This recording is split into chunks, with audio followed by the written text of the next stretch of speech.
Hey there, everyone. Welcome to my data science channel. My name is Ryan Schul, and I talk about all kinds of topics related to machine learning, deep learning, artificial intelligence. A lot of the topics are pertaining to finance and financial services. That's my background. I got my MBA in finance about 22 years ago, so kind of a long time. And I've been on Wall Street ever since for the past 22 years. So I like to take these type of topics I find either doing some independent research or things I know about, and doing some fact finding and due diligence, and come up with different data science techniques I can demonstrate here and showcase to you guys. I like this stuff, and I think it's pretty fast and pretty cool too. So today I want to talk about portfolio optimization and how we can actually combine portfolio optimization with a very basic strategy called buy and hold, where you just buy a bunch of stocks and sit on them. Don't do any trading whatsoever. You just hold the stocks for a period of time, and it could be whatever you choose: 12 months, 24 months, 36 months, which is 3 years, or longer or shorter. And we compare the performance to the optimized portfolio, right? This is a strategy that we're going to use today. There's a whole bunch of investment strategies. On my channel, I discussed quite a few. I don't even know how many now, over a dozen easily, maybe almost 2 dozen investment strategies that I've discussed on other and other topics and other videos on my channel. So you can look out for that if you're interested. Hopefully you like that stuff. I'll keep doing it if I get some good feedback from you guys.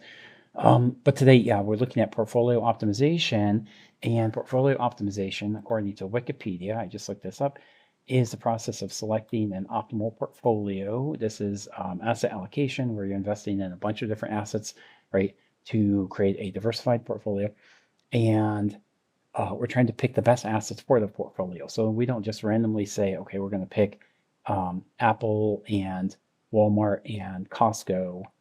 I don't even know if Costco is publicly traded. Coca-Cola, Verizon, and Amazon, right, or whatever you pick. We don't just pick random stocks to put in the portfolio, but we pick stocks based on the overall historical price movement of the stock. How volatile is it up and down?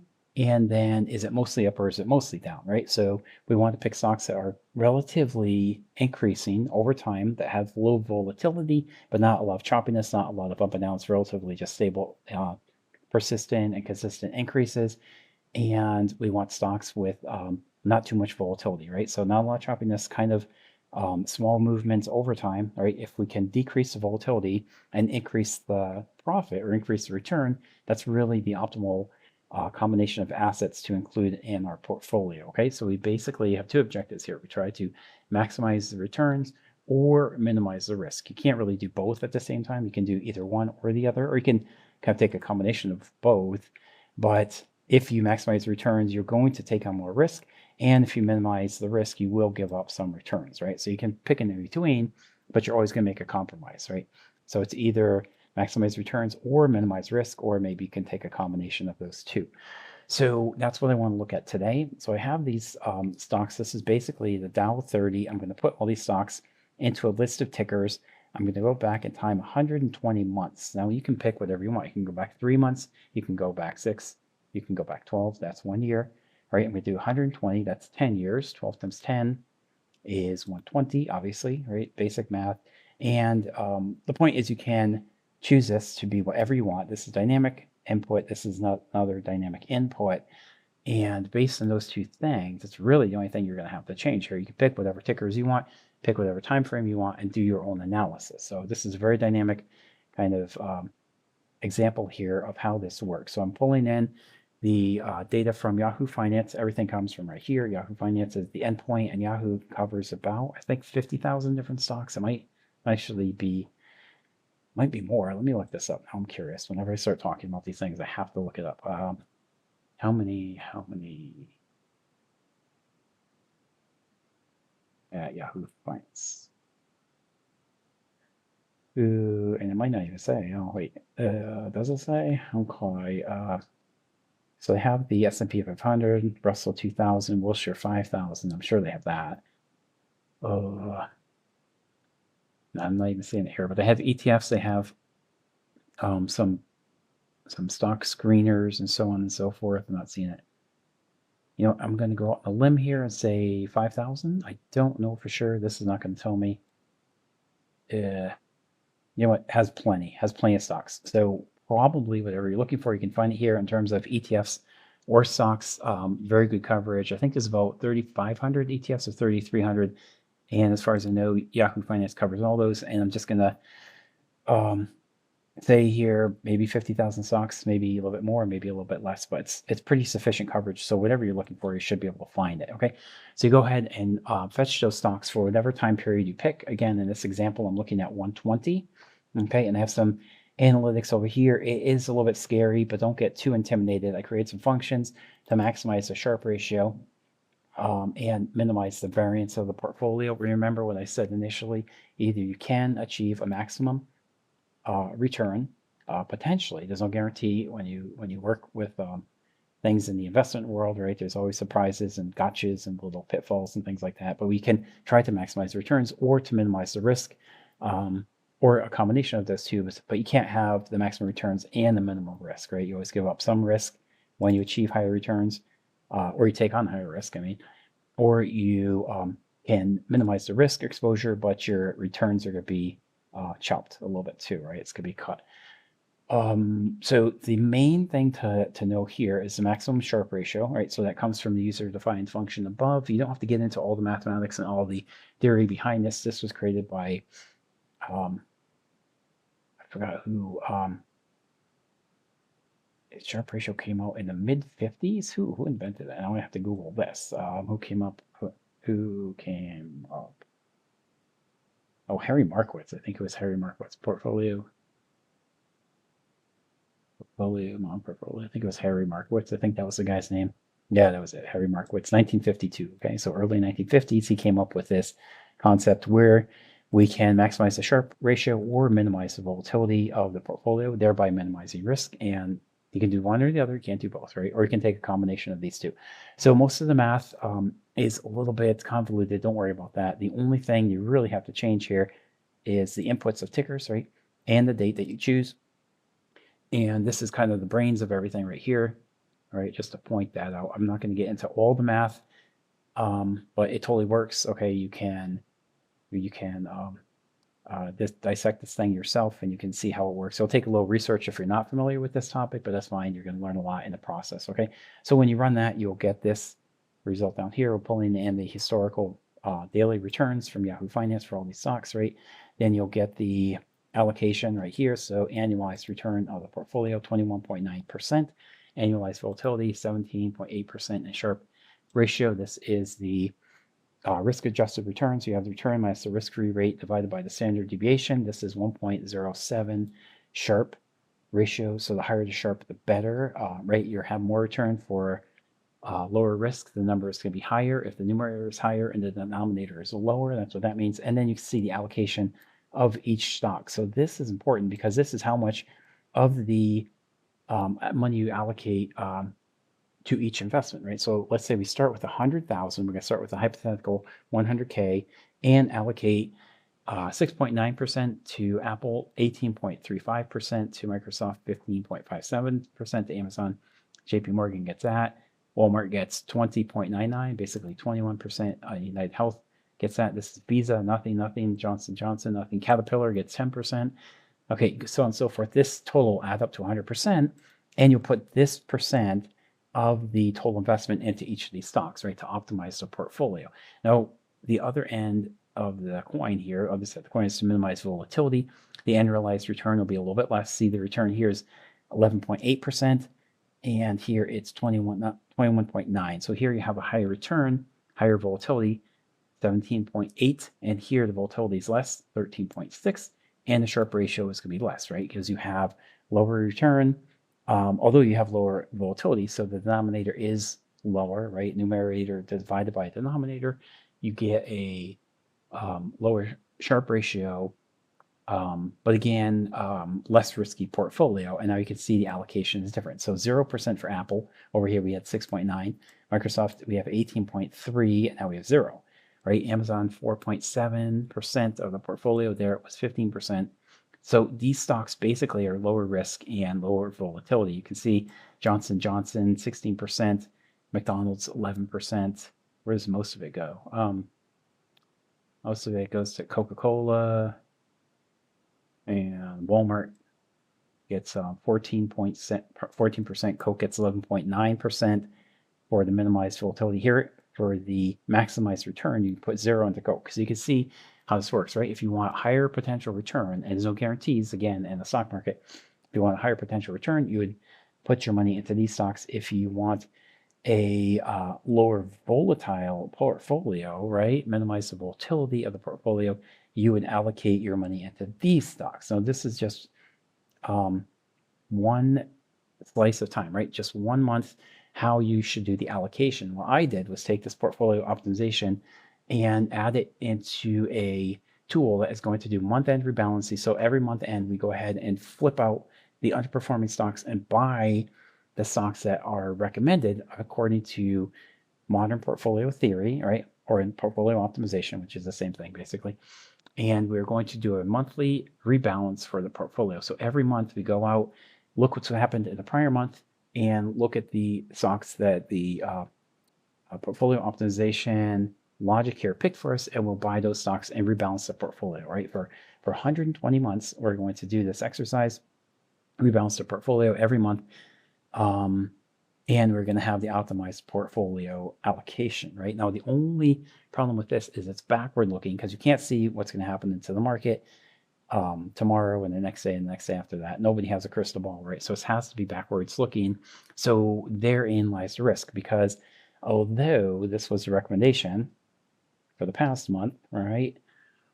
6% to Apple, 18% to Microsoft, 15% to Amazon. Is that going to guarantee to be the allocation for next month into the future? No, you don't know what that's going to be, right? So it's always one step backwards looking, right? So we always have some risk exposure, but we're trying to optimize the portfolio. Well, we will optimize the portfolio, that's guaranteed. But the returns are not guaranteed, right? So that's the whole concept of how this works. So let me kick it off here. Everything is set up, ready to run. I have 120 months, that's 10 years. I have these 30 Dow component tickers. If you go over here, you can look for these Dow 30 components. Okay, and you'll get that right here. It's the first link that pops up. So you have all the Dows. That's Amazon, Amgen, Apple, JP Morgan, down to Walmart and Disney. That's why I got those right there. Okay, and you just put quotes around those and put that into the list. So let me go ahead and kick it off. We have 10 years of data, 120 months with these stocks. Okay, so I'm going to run it. And it goes pretty fast. Again, you don't have to change anything down here. I would encourage you to learn the math and learn what's going on under the hood here. But if you don't totally understand, it's okay. The code will still work just as I described, and you'll have all of the stocks coming in. So we get 10 years worth of data right here, okay, in the allocations. This is step 2.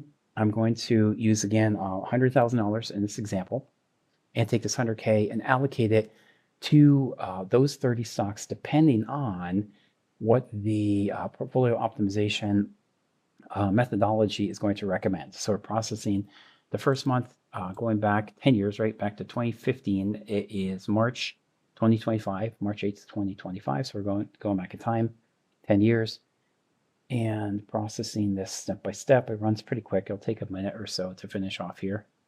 Okay, so basically at this point, we already pulled in the 10 years of historical price data. We're doing the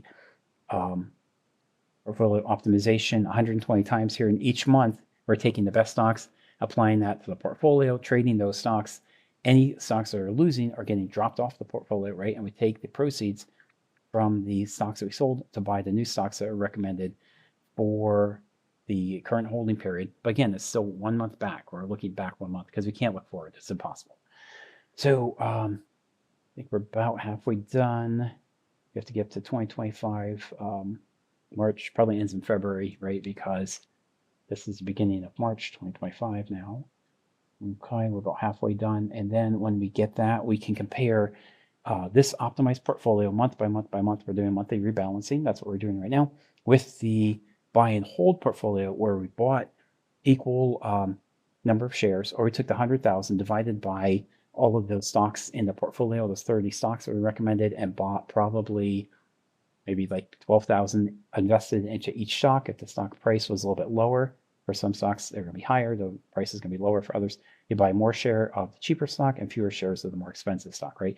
But we equally allocate the 100,000 among those 30 stocks. Not buying the same number of shares because the price per share will be different, but the same amount goes into each bucket. So probably about 12,000 or so into each bucket, whatever 100,000 is divided by 30 stocks.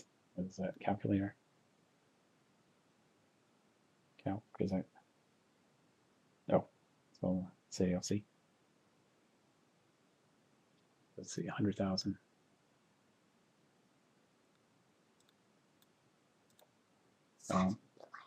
3,300. Oh, 3,300. That was way off. I said 12,000. You put about 3,300 into each portfolio. Okay, so I have this done.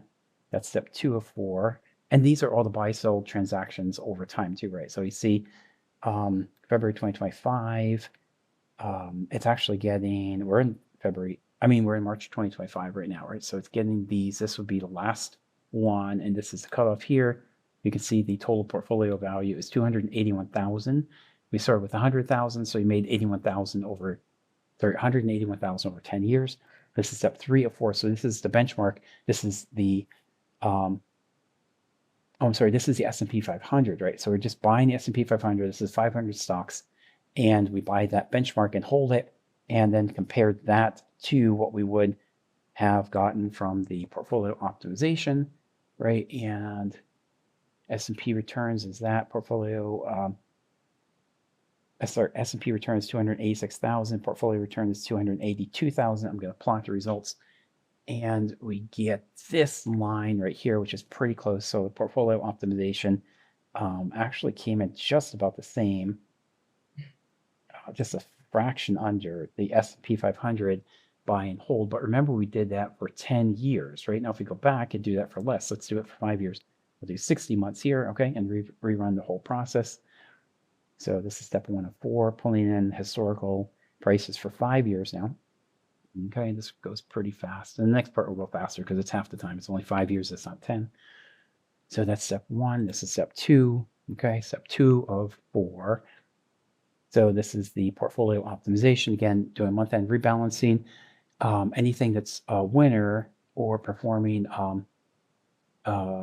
generating positive returns is kept in the portfolio. Anything that is actually bought but then generates a negative return gets sold out. And we use the proceeds from the sales to buy more of the stocks that were recommended by the portfolio optimization calculations, right? So that's what we're doing now. We go back to 2020 because this is only 5 years, right? So up to 2022, 2023 now. Then we will get the S&P 500 as a benchmark. You always want to compare this to some type of benchmark to see relatively how well the portfolio return performed according to some general market index. It could be the S&P 500. That's a good proxy. So that's what we're using in this case. Otherwise, you don't know. So if you get a 200% return on your portfolio optimization strategy, that's what we're doing here. Is 200% good or is it not good? I have no idea. I can't compare that unless I have some kind of proxy to compare it to, and that's going to be the S&P 500. So almost done here. Okay, and you can see 282 for portfolio optimization, 286. Oh wait, that was the old one. I have to refresh this. So that was 2 of 4. This is 3 of 4. Okay, 3 of 4 goes pretty fast at this point. 186K to 216. So actually, S&P outperformed the portfolio optimization tool, and you can see that in the chart here. So the S&P returns are a little bit better. 216. This is about 186. That's exactly what you see over here. 186. 216. And what if we did it even for a shorter period of time? I will go to 36 months. That's 3 years. So this is 1 of 4. This will run even faster than before, right? Because we're just going back 3 years in time.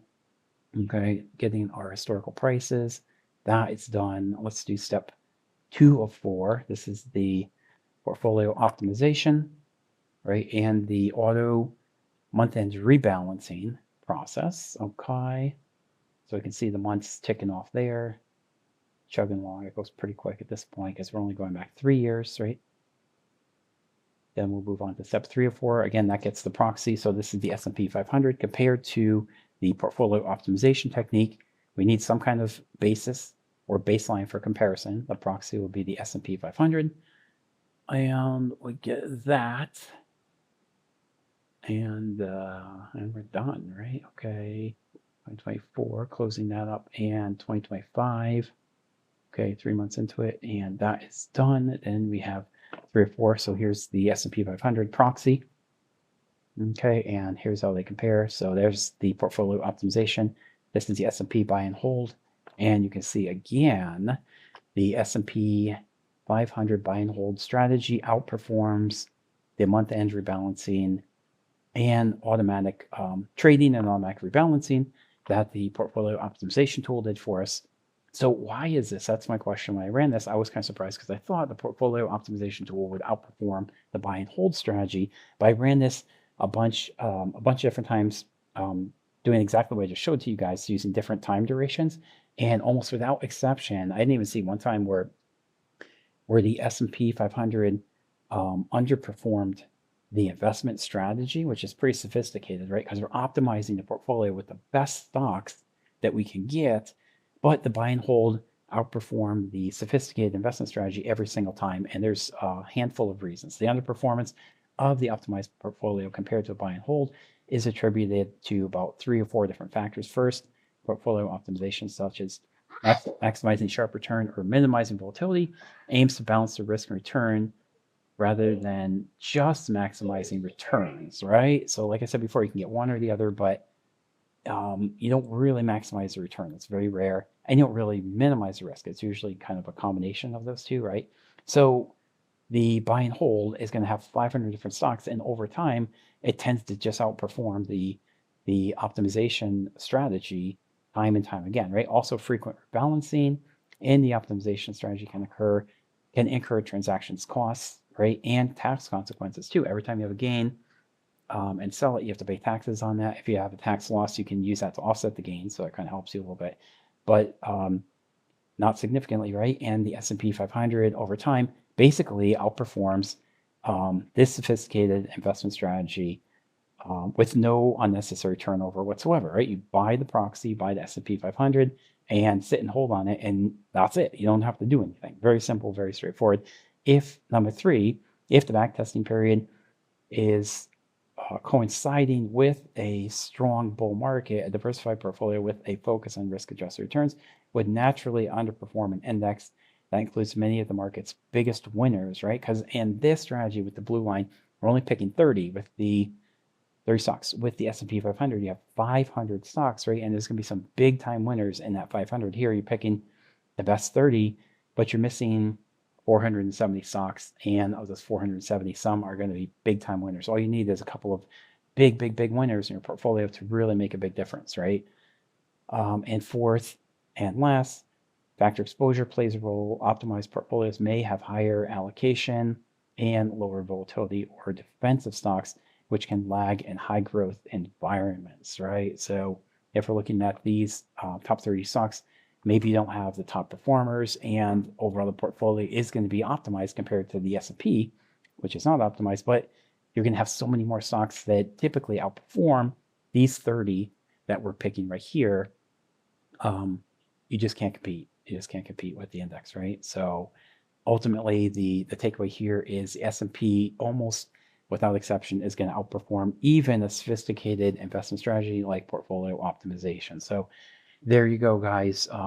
Pretty straightforward, pretty simple analysis. A long time ago, I worked in a firm where people paid my company a lot of money to do this type of stuff. And I'm not even kidding you.